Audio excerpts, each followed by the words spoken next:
नमस्कार, आप देख रहे हैं यूपी तक और मैं हूं कुमार अभिषेक। हम आपके लिए लेकर आए हैं आज का यूपी, जिसमें होंगे आपके लिए खबरें और आपके सरोकार की बातें। तो चलते हैं हम अपने पहले खबर की तरफ। उत्तर प्रदेश में एनकाउंटर का विवाद थमता नजर नहीं आ रहा। मुख्तार अंसारी के शार्प शूटर रहे राकेश पांडे उर्फ हनुमान पांडे की लखनऊ में एनकाउंटर में हुई मौत का मामला अब बढ़ता जा रहा है। राकेश पांडे के पिता ने सीधे सीधे सवाल उठाया है और कहा है कि उसके बेटे को पुलिस ने उठाया था जब वो लखनऊ में अपनी मां के इलाज के लिए गया था। इस मामले में सुप्रीम कोर्ट में एक याचिका डाली गई है और साथ साथ एक्टिविस्ट नूतन ठाकुर ने भी इस मामले के लिए एनएचआरसी का दरवाजा खटखटाया है। इस बीच एसटीएफ ने अब वो ऑडियो जारी किया है जिसमें 2005 की एक बातचीत है, जो बातचीत मुख्तार अंसारी और उसके एक शूटर के बीच एक जेल से बातचीत हुई है। और इस बातचीत में कई ऐसी बातें हैं जो राकेश पांडे की तरफ इशारा कर रही हैं। मसलन जिस वक्त ये बातचीत सामने आई है उसमें मुख्तार अंसारी कहता हुआ दिखता है कि जय श्री राम हो गया, यानी कि कृष्णानंद राय की हत्या की जा चुकी है, क्योंकि कृष्णानंद राय हमेशा जय श्री राम बोलते थे।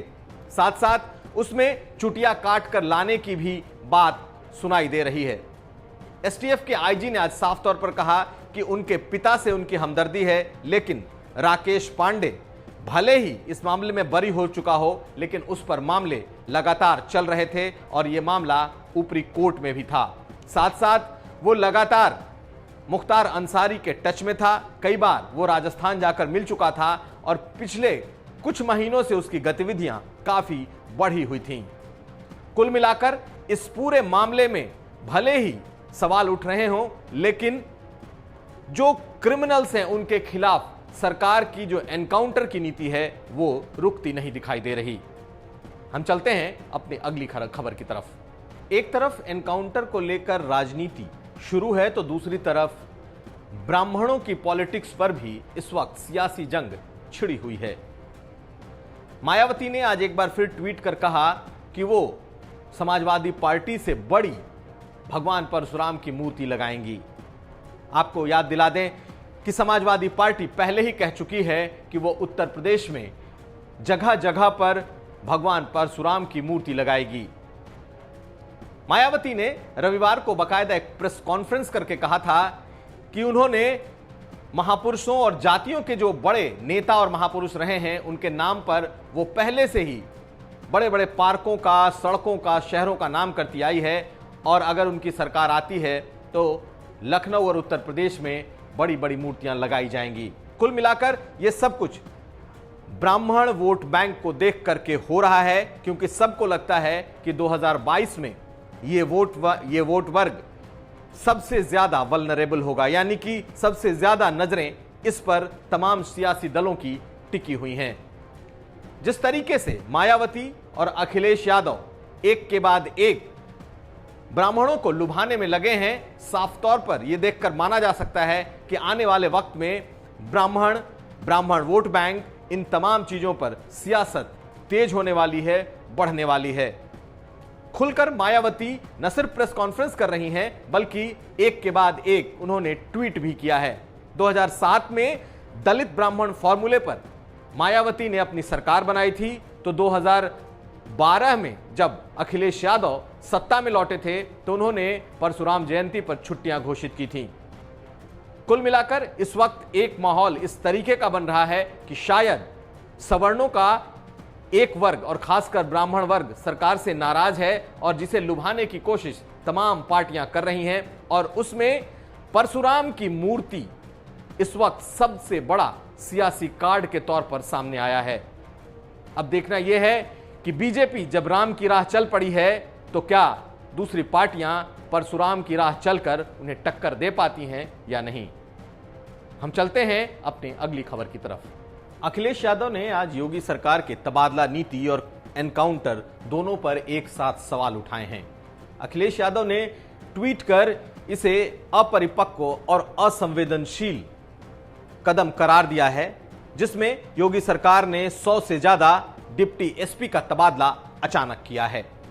हालांकि यह एक सरकार की तरफ से रूटीन ट्रांसफर माना जाता है, लेकिन जिस तरीके से डिप्टी एसपीज को दूर दराज के इलाकों में अचानक से भेजा गया, उन्हें उनकी पोस्टिंग की गई है, इस पर अखिलेश यादव ने सवाल उठाए हैं और लिखा है कि कानून व्यवस्था को ठीक करने के लिए यह एक अदूरदर्शी और असंवेदनशील कदम है।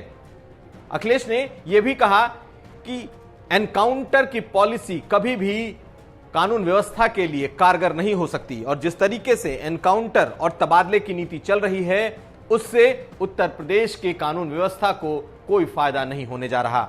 आपको बता दें कि बीती शाम उत्तर प्रदेश शासन ने 111 डिप्टी एसपी का तबादला कर दिया गया है। गोरखपुर से लेकर कई ऐसे बड़े जिलों में बहुत समय से जमे हुए डिप्टी एसपी का तबादला किया गया है। सरकार का मानना है कि वो पूरे के पूरे सिस्टम को आमूल चूल परिवर्तन कर रही है, क्योंकि एक साथ इतने बड़े मात्रा में तबादला किया गया है। अब देखना यह है कि क्या इसका कोई असर दिखाई देता है या नहीं, लेकिन निश्चित तौर पर इस तबादले ने अखिलेश यादव को सरकार को घेरने का एक बड़ा मौका जरूर दे दिया है, और वो भी तब जब एनकाउंटर पर भी सवाल खड़े हो रहे हैं, एनकाउंटर पर चर्चाएं चल रही हैं। हम चलते हैं अपनी अगली खबर की तरफ। अयोध्या में राम मंदिर के भूमि पूजन के बाद उर्दू के मशहूर शायर मुनव्वर राना का दर्द छलक पड़ा है। आज तक से बातचीत में मुनव्वर राना ने कहा कि प्रधानमंत्री को अयोध्या नहीं आना चाहिए था और यह काम उन्हें संतों के हवाले छोड़ देना चाहिए था। साथ साथ मुनव्वर राना ने यह भी कहा कि उसमें मुस्लिम नेताओं को या मुस्लिम जो इंटेलेक्चुअल्स हैं उन्हें जरूर बुलाया जाना चाहिए था। आपको बता दें कि 3 दिन पहले मुनव्वर राना ने बकायदा प्रधानमंत्री को खत लिखा है और खत लिखकर यह मांग की है कि अयोध्या में जो जगह मस्जिद के लिए दी गई है उस पर दशरथ के नाम से अस्पताल बनवाया जाए। साथ ही मस्जिद अगर बनानी है तो वो रायबरेली में उनकी जमीन पर मस्जिद का निर्माण कराया जाए, क्योंकि रायबरेली बड़े मुस्लिम रहनुमाओं की जमीन रही है। मुनव्वर राना बेहद खिन्न और दुखी नजर आए। उनके मुताबिक जो फैसला आया, फैसले को तो वो स्वीकार कर रहे हैं, लेकिन इंसाफ नहीं मिला है। कहीं ना कहीं एक बार फिर से अयोध्या मामले को कुरेदने उठाने की एक कोशिश दिखाई दे रही है। मुनव्वर राना देश के मशहूर शायर हैं, मां पर अपनी कविताएं लिखते रहे हैं जो कि बेहद ही मशहूर रही है, लेकिन प्रधानमंत्री मोदी और मुख्यमंत्री योगी भी हमेशा उनके निशाने पर रहते आए हैं और एक बार फिर उन्होंने अयोध्या का मुद्दा छेड़ दिया है। उनके मुताबिक इस फैसले को सुनाने वाले सुप्रीम कोर्ट के जज ने इंसाफ नहीं किया और यह फैसला नहीं होना चाहिए था, लेकिन अब फैसले को वो मान रहे हैं, लेकिन मजबूरी में।